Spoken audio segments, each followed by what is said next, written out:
آقا با سلام و درود، شب همگی بخیر. ساعت از 2:30 نصف شب. یه روز برفی ولی خب الان برفا بند.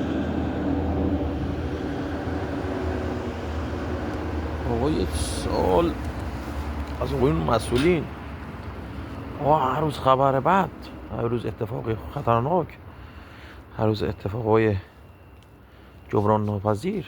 واقعا دردآور نیه توی مملکت.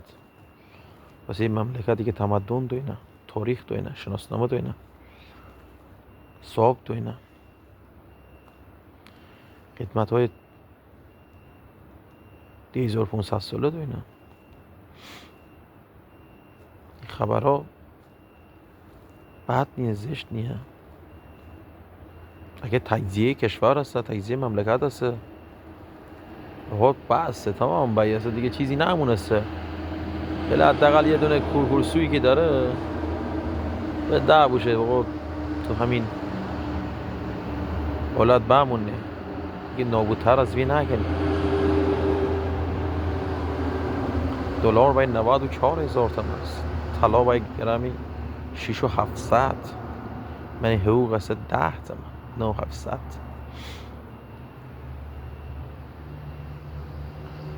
خدا سر شاهد الان از یه 2-3 ماه 1 کیلو گوشت نخریمی، 1 کیلو گوشت نخریمی با 9,700 10 تومن. آقا شما انساننی، فرازمینی هستینی، حس نایننی. از جنس چی هستین؟ از جنس بتون هستین؟ از جنس چی هستین آقا؟ این همه پول اختلاس و این همه داره یارو بونه، آقا چی جوری شما حسب کردنی؟ آقا یه خورده رو ملت بخره. اتوبوس با بچهای تیزهوش چاپ کرده، انگار نه انگار. آقا تا کی کنین که ادامه داره؟ مگه وون همچین چیزی؟ نامی بود. خدا بداد مبارک.